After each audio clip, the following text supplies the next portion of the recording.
Hello everyone. तो कैसे हैं आप सब। आज हम स्टार्ट करने वाले हैं स्टैंडर्ड 10th का एसिड वाला chapter. Acid base and salt में से हमने थोड़ा इंट्रोडक्शन पार्ट किया था, आज हम एसिड से स्टार्ट करेंगे। तो that is our topic for today. मैं हूं आपका यश चौहान और आप आ चुके हैं यश चौहान क्लासेस में। तो चलिए आगे बढ़ते हैं, हमारा लेक्चर स्टार्ट करते हैं।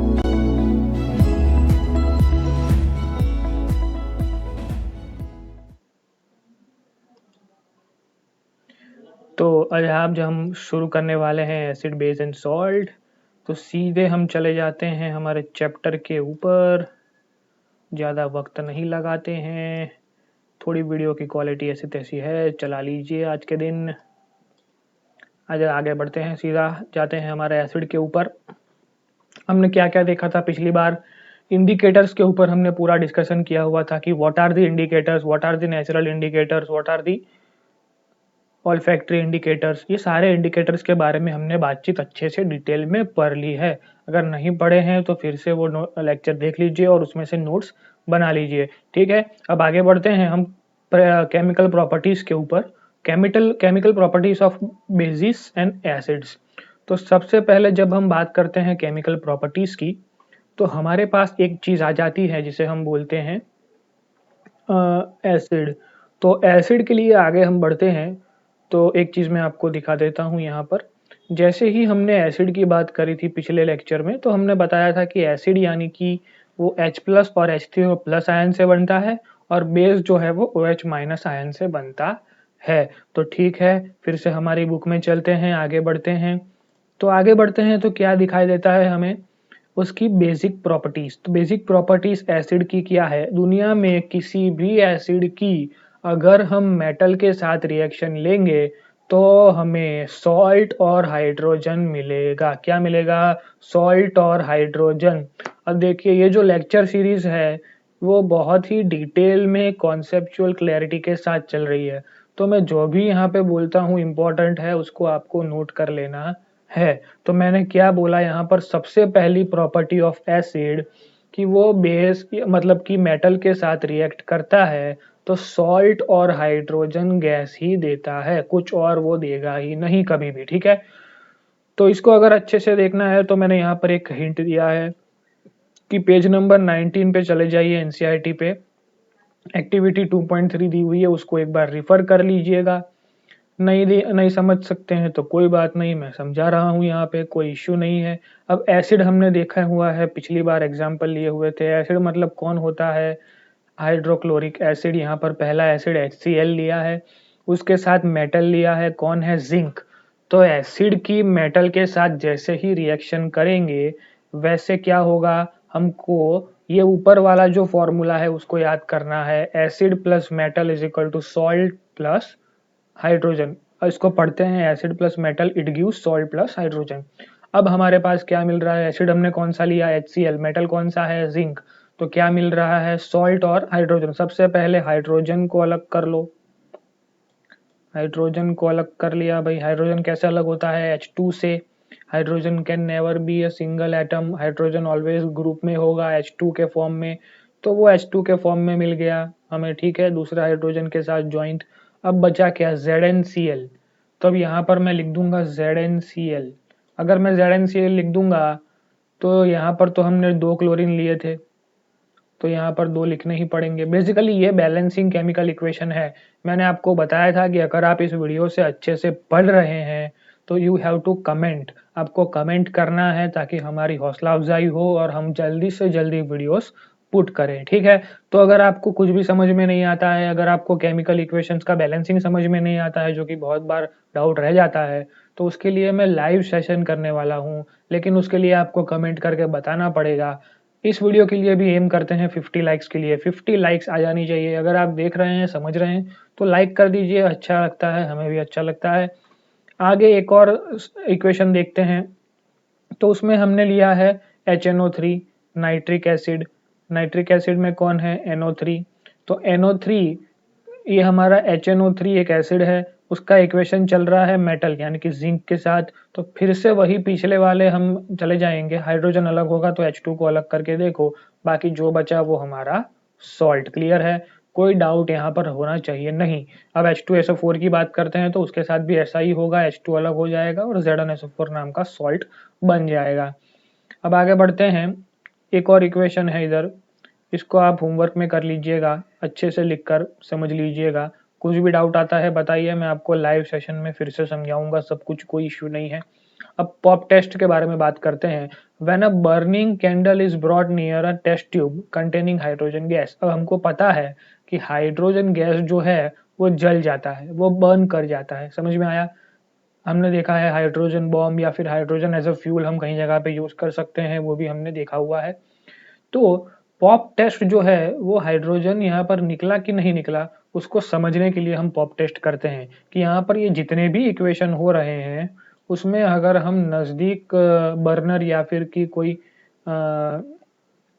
कुछ भी जलती हुई चीज को ले जाएंगे तो जो हाइड्रोजन गैस है वो बर्न कर जाएगा। समझ में आया, समझ में आया। और वो जब बर्न करेगा तो पॉप साउंड होगा। तो इन सारे इक्वेशन को अगर फ्यूचर में आपको ऐसा पूछे कि पॉप टेस्ट वाले इक्वेशन लिखिए तो इसमें से कोई भी इक्वेशन आपको जो भी याद आता है आप लिख सकते हैं। तो ये बेसिकली एसिड का एक प्रॉपर्टी हो गया कि किसी भी मेटल के साथ एसिड जब रिएक्ट करेगा तो वो क्या करेगा, सॉल्ट और हाइड्रोजन हमको लेकर के देगा। समझ में आ गया, पॉप टेस्ट भी समझ में आ गया। तो कैसे पूछ सकते हैं, क्या पूछ सकते हैं, कैसे लिखना है, कुछ भी डाउट यहाँ पर रहना चाहिए नहीं। तो आगे बढ़ते हैं, हम बेस की बात करते हैं। अब दोनों की प्रॉपर्टी सेम है, एसिड लो या बेस लो, मेटल के साथ जाने के बाद वो सॉल्ट और हाइड्रोजन वही देंगे। लेकिन जो सॉल्ट मिला यहाँ पर, जो सॉल्ट है वो कैसा होगा, बेसिक इन नेचर, क्योंकि वो बेस से बना हुआ है भैया। यहाँ पर जो सॉल्ट होगा वो कैसा होगा, एसिडिक इन नेचर। क्यों, क्योंकि वो एसिड से बना है भैया। क्लियर है, कुछ भी इसमें नया हार्ड साइंस रॉकेट साइंस नहीं है। जिस चीज से जो चीज बनी उसमें उसके पेरेंट के गुण तो होंगे ही।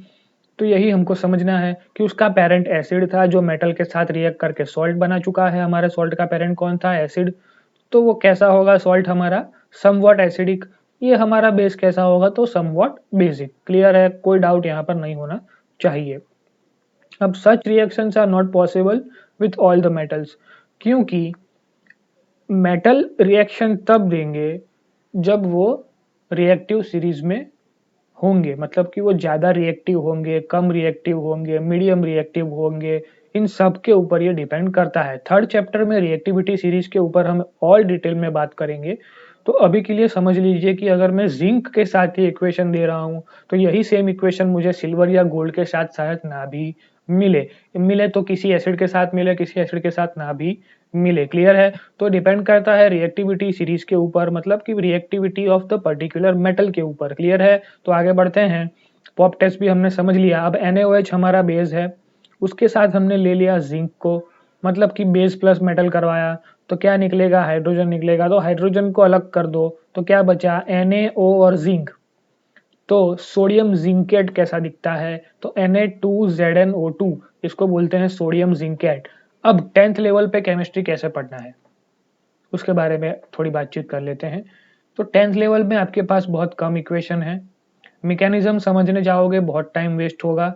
अगर आपको समझनी है तो मैं आपको लाइव वीडियो में पूरी मैकेनिज्म समझाऊंगा, कोई इश्यू नहीं है, जिसको इंटरेस्ट है वो सीख सकता है। लेकिन हम क्या करेंगे, हम जो भी हमारे पास कॉन्सेप्ट आ रहे हैं, यानी कि SO4 है तो उसको क्या बोलते हैं, CO3 है तो उसको कार्बोनेट बोलते हैं, HCO3 है तो उसको बाइकार्बोनेट बोलते हैं, इन सब के ऊपर मैं एक नोट दूंगा आपको।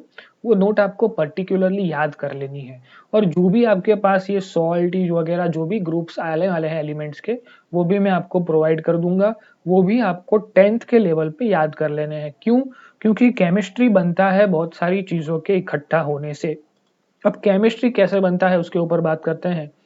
तो ये जो इक्वेशन हो रही है वो हमेशा होगी ये जरूरी नहीं है। क्यों, क्योंकि केमिस्ट्री में इक्वेशन होने में, केमिस्ट्री बेसिकली क्या है, रटने वाला सब्जेक्ट ऐसा सब बोलते हैं, लेकिन मैं ऐसा नहीं बोलूंगा क्योंकि केमिस्ट्री बहुत इंपॉर्टेंट सब्जेक्ट है। अब केमिस्ट्री के ऊपर हम बात करते हैं तो क्या होता है कि दो चीजें होती हैं जो इकट्ठा होकर के एक तीसरी चीज बना देती है।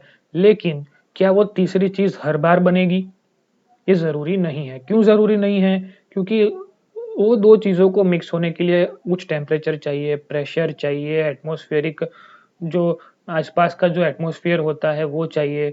मतलब कि अगर चाय उगानी है तो आप अपने घर में उगाओगे तो वो नहीं उगेगी, उसको उगने के लिए प्रॉपर एटमॉस्फेयर चाहिए। वैसे ही किसी 2 रिएक्टेंट्स को रिएक्ट करने के लिए प्रॉपर एटमॉस्फेयर, टेम्परेचर, प्रेशर सब कुछ चाहिए। तो हम जो समझते हैं कि ये जो इक्वेशन होगा और हमें यही आउटपुट देगा, ये हर बार ज़रूरी नहीं है। अब शायद मैं NaOH और ज़िंक का इक्वेशन कराऊँ और ये Na2ZnO2 ना भी बने कई बार, समझ में आ रहा है क्यों? क्योंकि अगर उसका एटमॉस्फेयर उसको अलाउ नहीं कर रहा है, वो बेस इतना स्ट्रॉन्ग नहीं है कभी-कभी, या फिर वो मेटल में बहुत सारी इम्प्योरिटी है।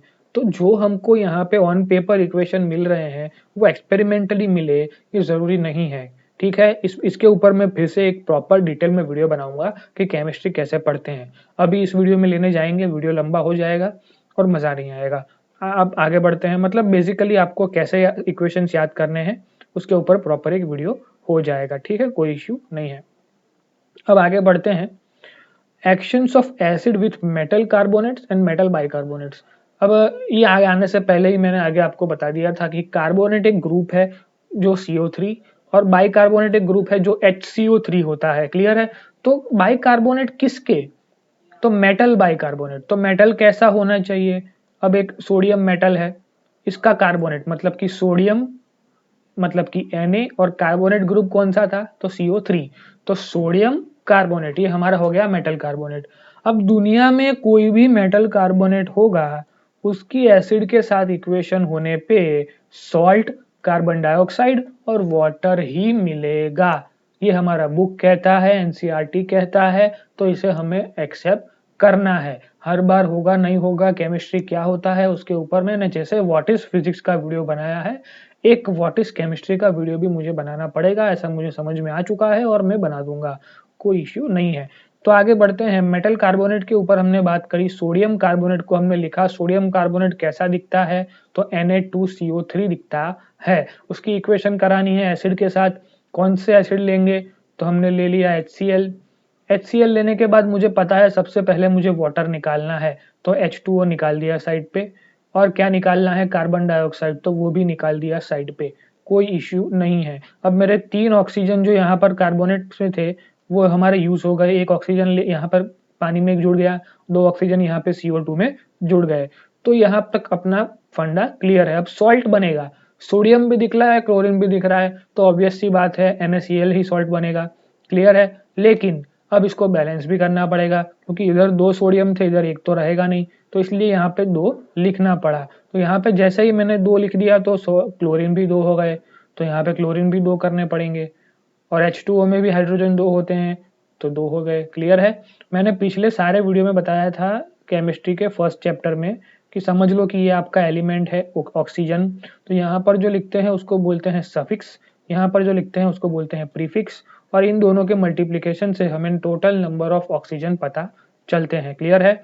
और यहाँ पर जहाँ पर अभी कुछ नहीं है तो वहां पर कुछ नहीं है, तो कौन होता है? 1 इज मिस्टर इंडिया, दिखता नहीं है पर हमेशा होता है इन फिजिक्स, इन केमिस्ट्री और इन मैथमेटिक्स। मल्टीप्लिकेशन में 1 तो हमेशा होता ही है।